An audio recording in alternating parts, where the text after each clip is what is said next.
وزیر اعلیٰ پنجاب سردار عثمان بزدار کا کہنا ہے کہ موٹر وے پر زیادتی کیس کے بعد یقین دلاتا ہوں کہ ملزمان جلد قانون کے شکنجے میں ہوں گے۔ 72 گھنٹے سے بھی کم وقت میں اصل ملزمان تک پہنچنے میں کامیاب ہو گئے ہیں۔ صوبائی وزیر قانون راجہ بشارت، صوبائی وزیر اطلاعات فیاض الحسن چوہان اور آئی جی پنجاب انعام غنی کے ساتھ نیوز کانفرنس کرتے ہوئے وزیر اعلیٰ پنجاب کا کہنا تھا کہ متاثرہ خاتون سے رابطہ ہوا ہے اور انصاف کا یقین دلایا گیا ہے اور پولیس اہلکار سے بھی رابطے ہیں، ملزمان کو واقعی سزا دی جائے گی۔ سردار عثمان بزدار کا کہنا تھا کہ عابد علی ول اکبر علی کے خلاف 7 مقدمات درج ہیں۔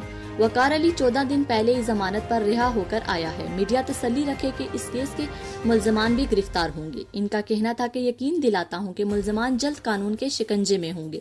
ملزمان کی مدد دینے والوں کو 25-25 لاکھ روپے انعام دیں گے۔ ہم قانون کے پابند ہیں، قانون سے ماورائے کوئی کام نہیں ہو سکتا۔ ملزمان کو عدالت کے سامنے پیش کیا جائے گا۔ پوری کوشش ہوگی کہ ملزمان کو سخت سے سخت سزا دلوائی جائے۔ سی سی پی او سے متعلق پوچھے گئے سوالات کے جوابات میں سردار عثمان بزدار کا کہنا تھا کہ آئی جی پنجاب انعام نے انہیں نوٹس بھیج دیا ہے اور 7 روز کے دوران جواب مانگا ہے۔